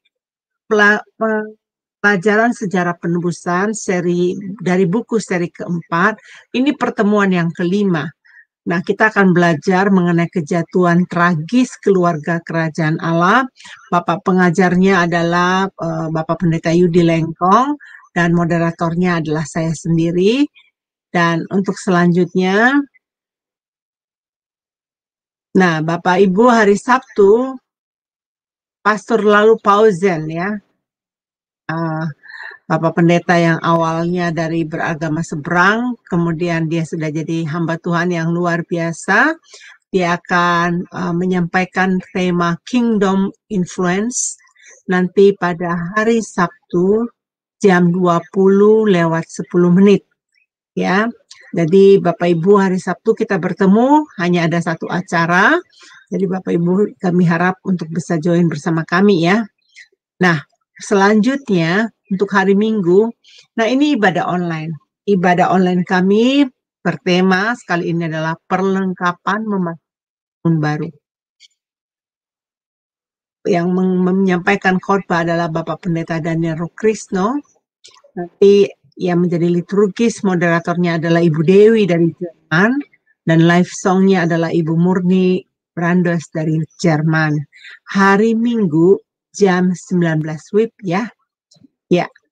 Selanjutnya, nah Bapak Ibu, YouTube kami di remove ya sama YouTube karena ada yang nakal Bapak Ibu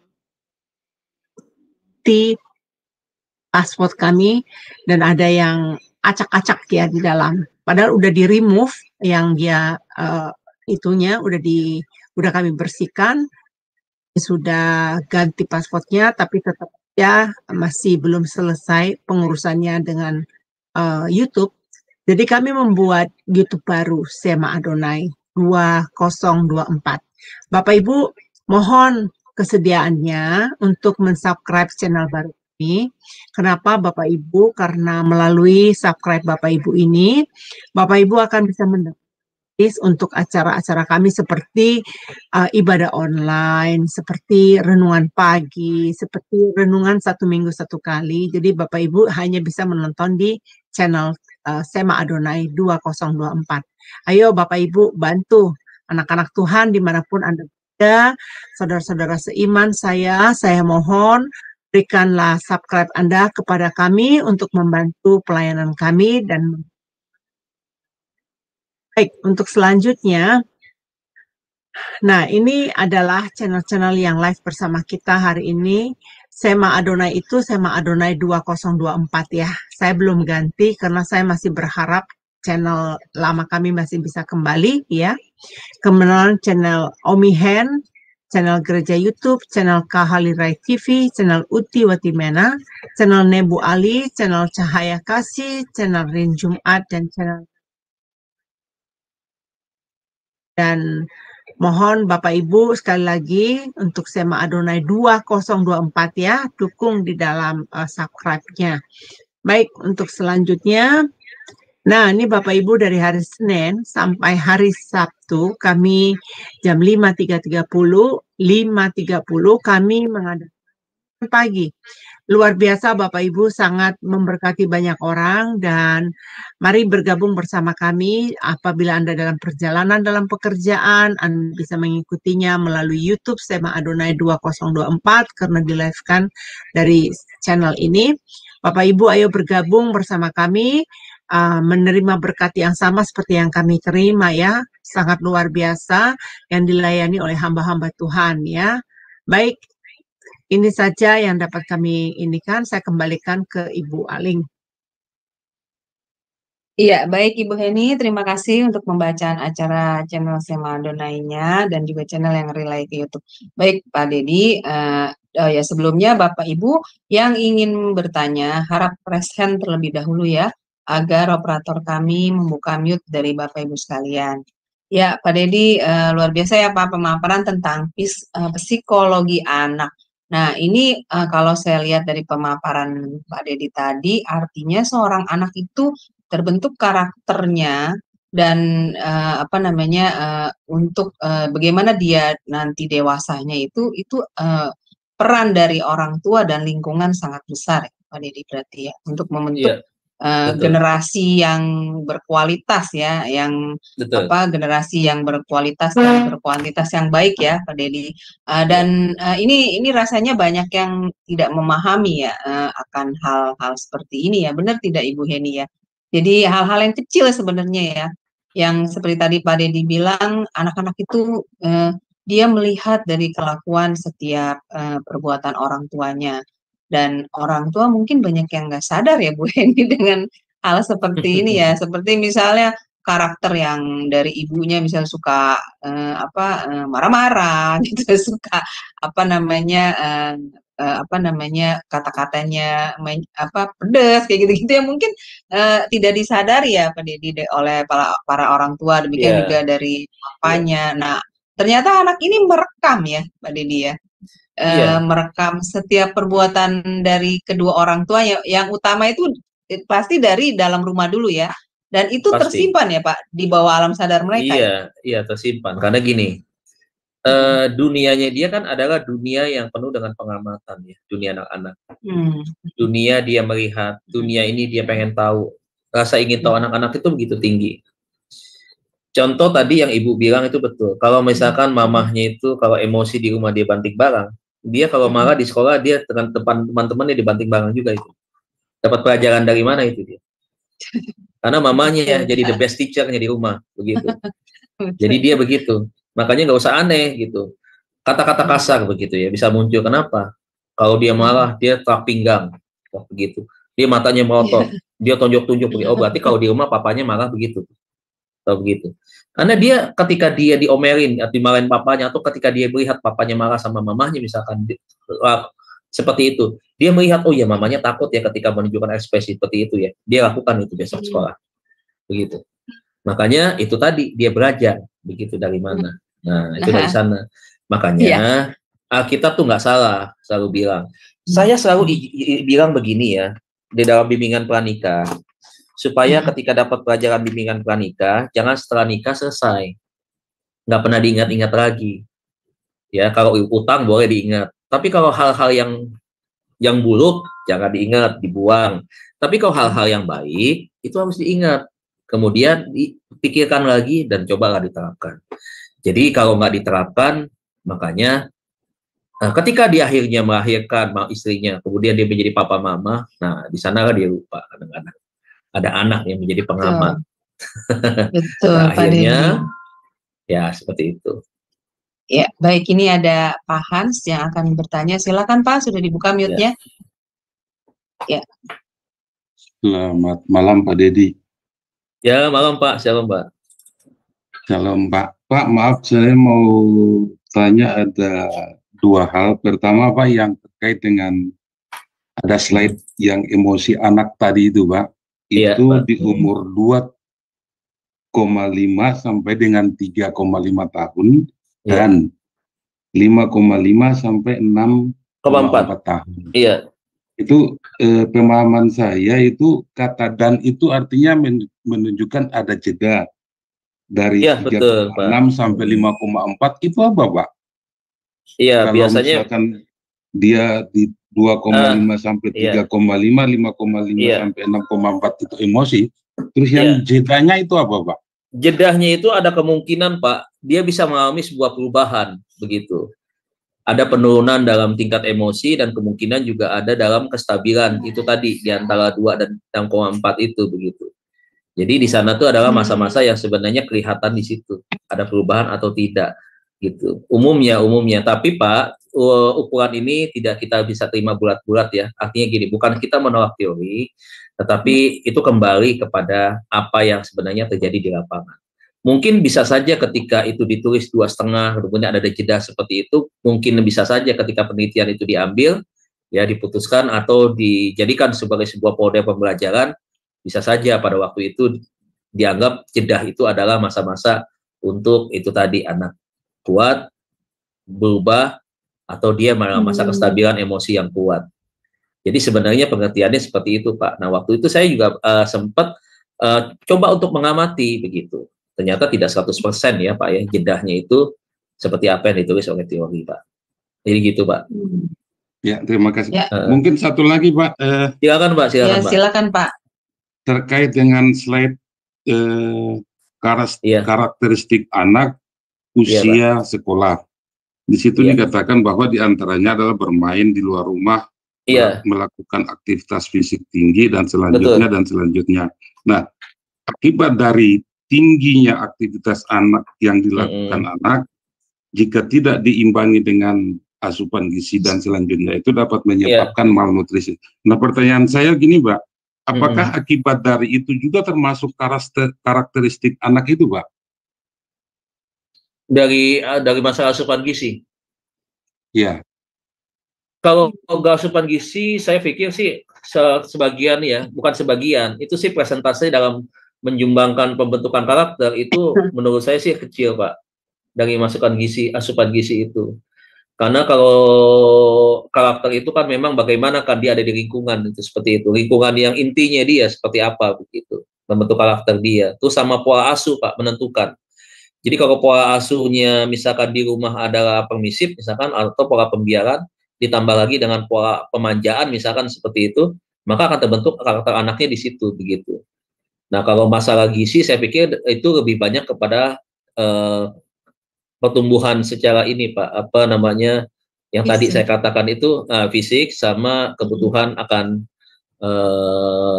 tubuhnya dia begitu, kayak apa, protein begitu ya, kayak kemudian vitamin-vitamin yang lain, itu lebih kepada itu sih sebenarnya.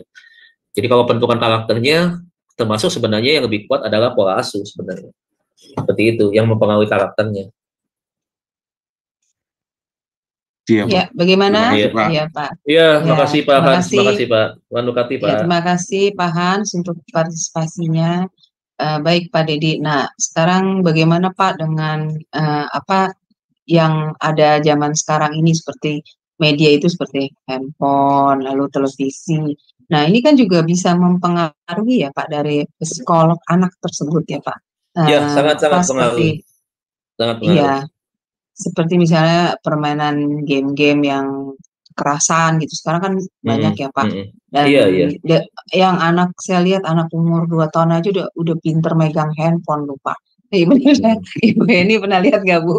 Anak 2 tahun bisa buka-buka handphone. Padahal siapa yang ngajarin? Coba Ibu ini bisa. Lebih mudah dari itu, bayi aja. Belum 1 tahun.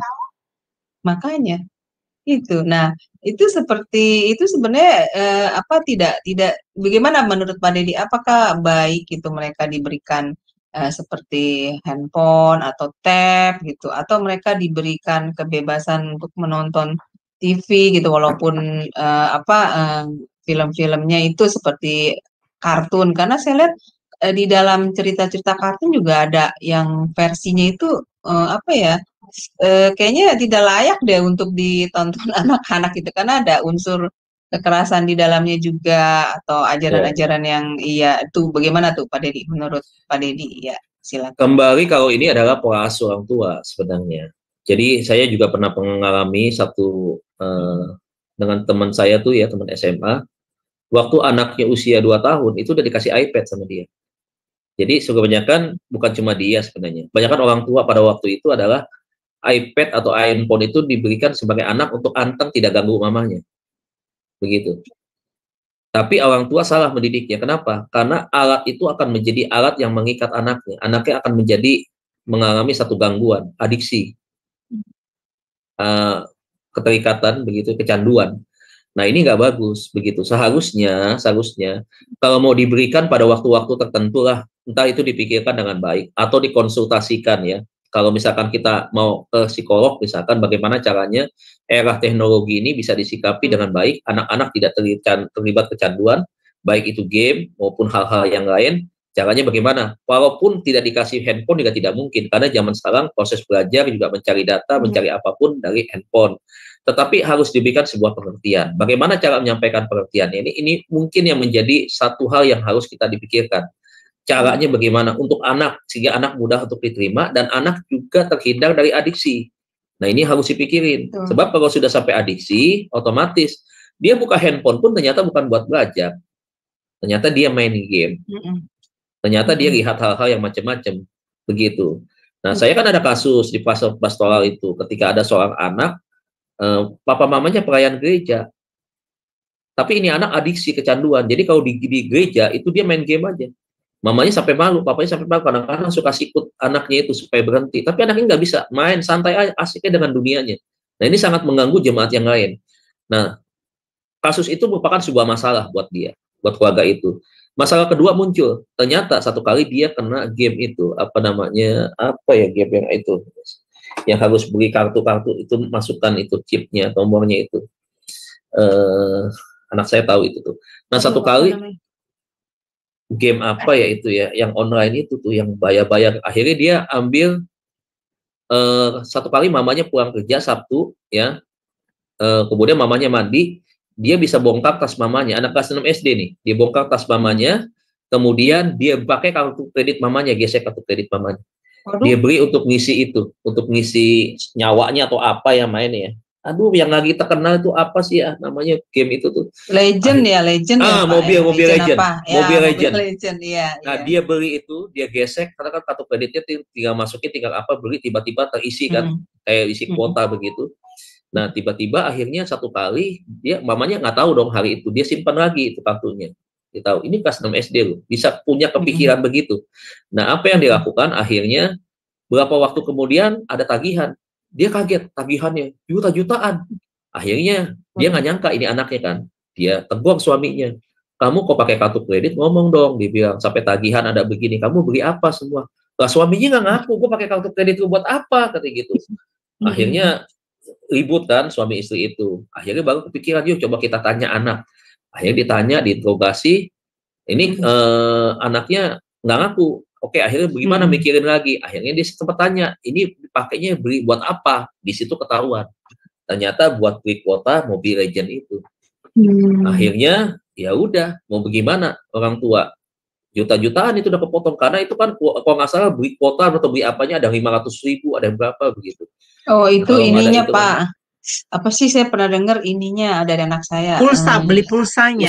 Bukan iya. Pulsa, itu perlengkapan persenjataannya, iya, misalnya makanya pedangnya, baju jiranya gitu. Nah itu harganya lumayan Pak. Nah makanya jadi masalah akhirnya.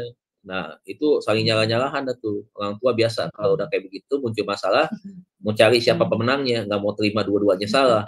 Nah akhirnya itu jadi masalah tuh. Nah ini kan yang menyebabkan sesuatu yang bahaya. Kita nggak bisa memang anti teknologi, kita juga nggak mungkin anak kita nggak pegang gadget, karena komunikasi dengan temannya juga harus menggunakan gadget. Tetapi cara memberikan pengertiannya itu yang harus bagaimana, dan caranya dengan seperti apa, itu yang sangat penting. Orang tua jangan jadikan gadget atau iPad diberikan kepada anak hanya untuk supaya tidak ganggu orang tuanya. Nah ini yang nggak boleh. Udah gitu dengan bodohnya, bangga lagi. Bodoh, anak gua tuh lihat tuh 2 tahun tuh udah bisa nonton YouTube, udah bisa buka ini. Makanya. Bodoh kan? Itu dia Pak Deddy. Iya. Itu. Padahal dia nggak tahu sekarang anaknya udah terikat, matanya jadi rusak, minusnya nambah. Udah gitu anak jadi malas, jadi antisosial. Anak itu jadi antisosial. Anak itu bergaul dengan orang. Anak itu udah ketemu saya aja nih, tadinya waktu kecil tuh udah berapa bulan, setahun lebih kan selalu saya gendong-gendong apa sama saya tuh, Om Deddy, saya pulang aja dinangis. Begitu udah kena gadget kayak begitu, dia kayak lihat saya kayak lihat setan, betul. Dia nggak kenal tuh saya tuh sama sekali, dia nggak tertarik dia untuk nyapa, untuk ngapain, dia asik dengan dunianya.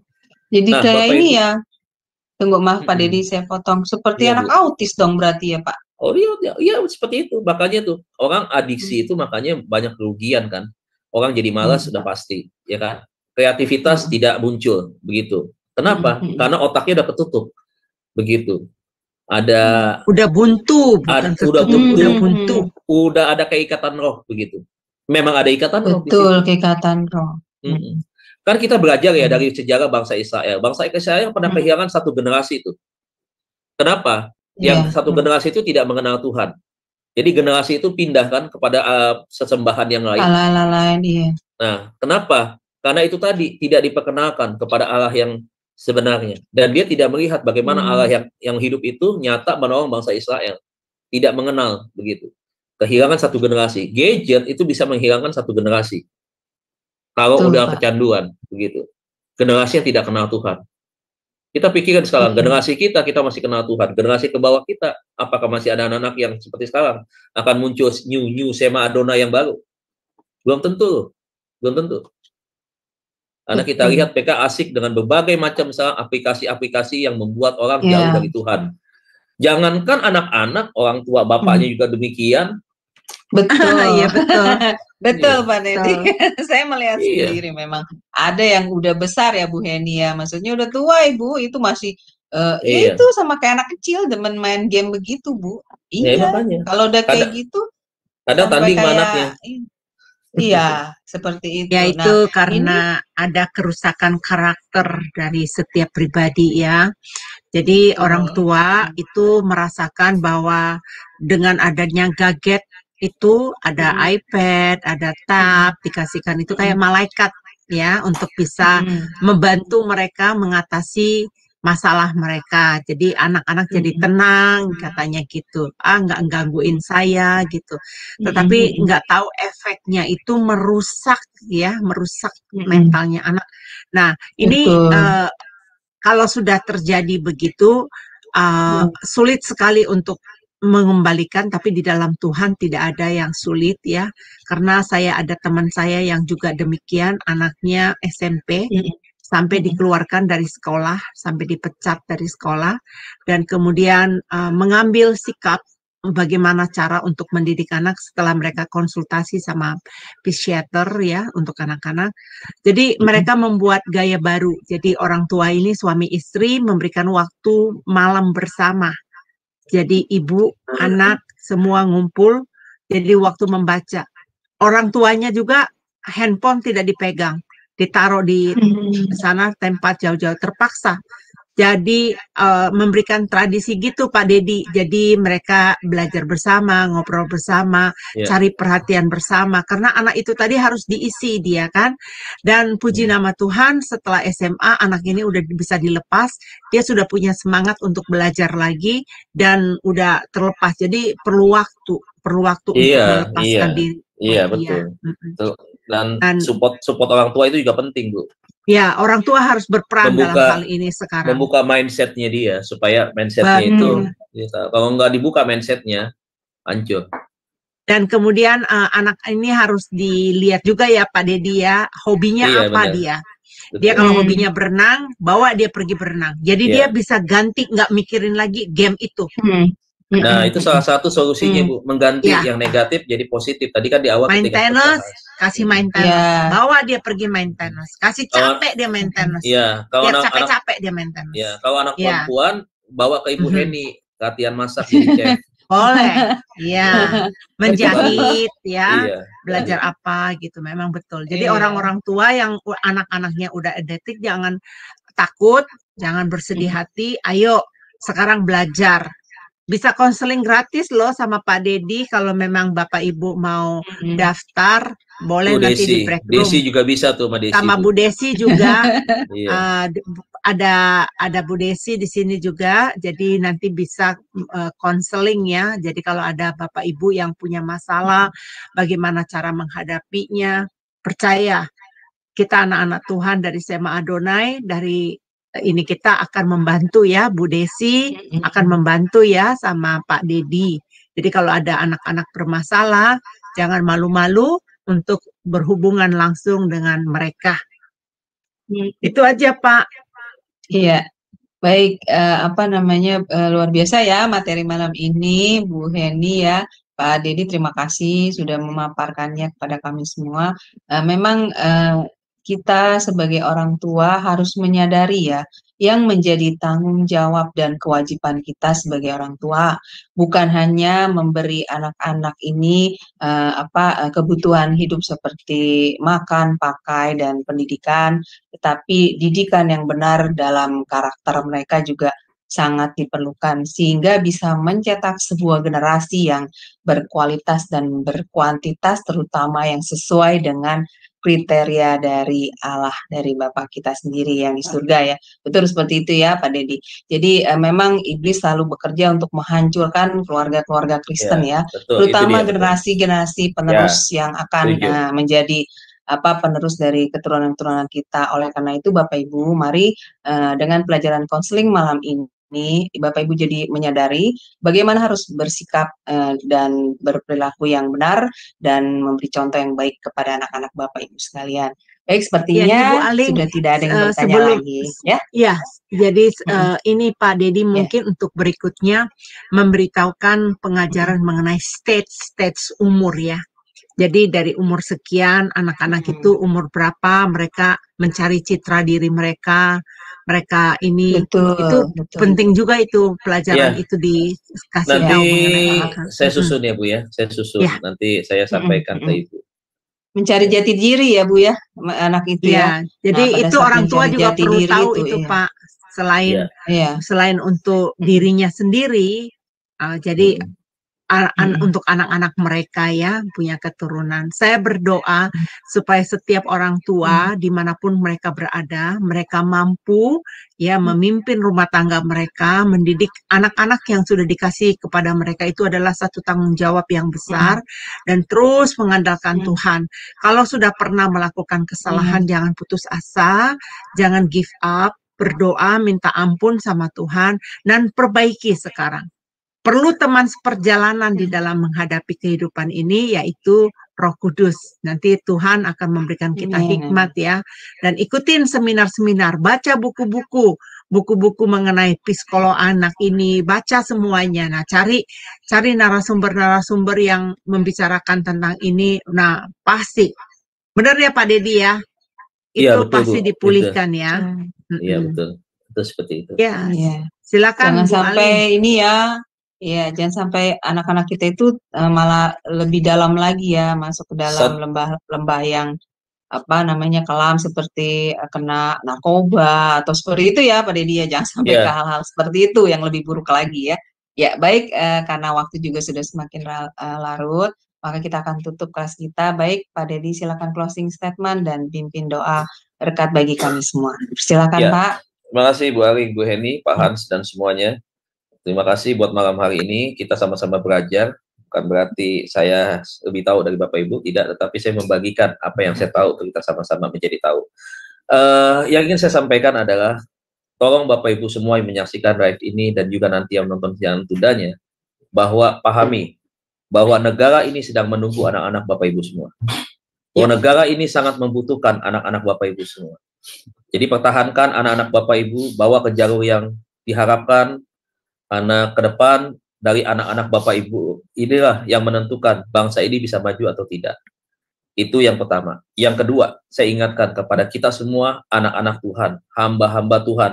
Kita punya anak-anak, ingat pesan Tuhan bahwa yang harus kita jaga, anak ini tidak boleh menjadi anak-anak yang terhilang.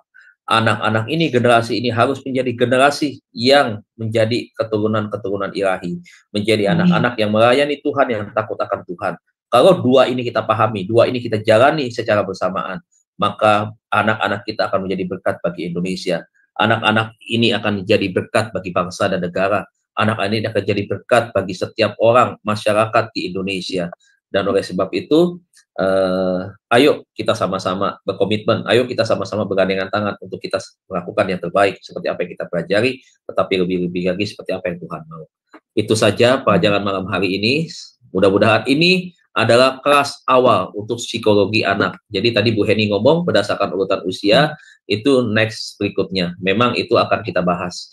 Nah, jadi ini masih panjang. Kita baru masuk ke dalam psikologi aja, baru psikologi anak, belum psikologi yang lain. Dan pelajaran pastoral konseling ini sangat panjang, sangat panjang. Jadi nanti akan saya atur untuk waktu pertemuan berikutnya, yang saya pastikan bahwa saya pasti akan tetap ada kelas dan saya tetap ada untuk memberikan pelajaran-pelajaran berikutnya. Baik Bapak Ibu, kita berdoa, kita berterima kasih buat kehadiran Tuhan malam hari ini yang telah menuntun dan menyertai kita. Kembali kami memberikan rasa hormat puji syukur kami kepadamu ya Bapa, sebab kami mengerti dan menyadari bahwa Engkau saja yang layak menerima segala pujian dan hormat kami. Ampuni segala kesalahan kami, kalaupun kami melakukan sebuah kesalahan pagi hari ini hingga malam hari ini. Kami percaya Tuhan bahwa kesalahan yang kami lakukan adalah bukan hal yang kami sengaja, tetapi mungkin saja akibat kelemahan dan kelalaian kami. Oleh sebab itu ya Bapa, biarlah kami terus belajar, diperbaharui, dibentuk di dalam karakter kami seperti karakter Kristus, di mana kami boleh terus mengadani Engkau sebagai sumber teladan yang terbaik, Bapak. Terima kasih Bapak, malam hari ini kami sudah belajar tentang psikologi anak. Kelas pertama, pengenalan awal tentang pelajaran psikologi anak. Tuhan, terima kasih buat Siema Adonai yang begitu luar biasa, yang sudah menyediakan channel ini menjadi berkat bagi banyak orang. Tuhan berkati semua tim, Tuhan berkati pemimpin dari Siema Adonai, Tuhan berkati Ibu Heni, Tuhan berkati semua yang tergabung di dalam Siema Adonai ini, saling mendukung Tuhan yang bekerja di belakang layar. Tuhan, kami tahu Tuhan yang kami kerjakan adalah panggilan pelayanan kami, pengabdian kami. Apa yang kami kerjakan adalah untuk memuliakan Tuhan dan membawa orang untuk mengenal dan takut akan Tuhan. Dan biarlah pelajaran malam hari ini Tuhan, kami sebagai orang tua mengerti tentang peran dan tugas tanggung jawab kami, di mana kami harus memperhatikan anak-anak kami, karena anak-anak kami adalah harapan bagi bangsa kami, dan juga harapan cita-cita dan kemauan Tuhan untuk melanjutkan pelayanan dan khususnya untuk menyatakan kerajaan Allah untuk generasi-generasi berikutnya.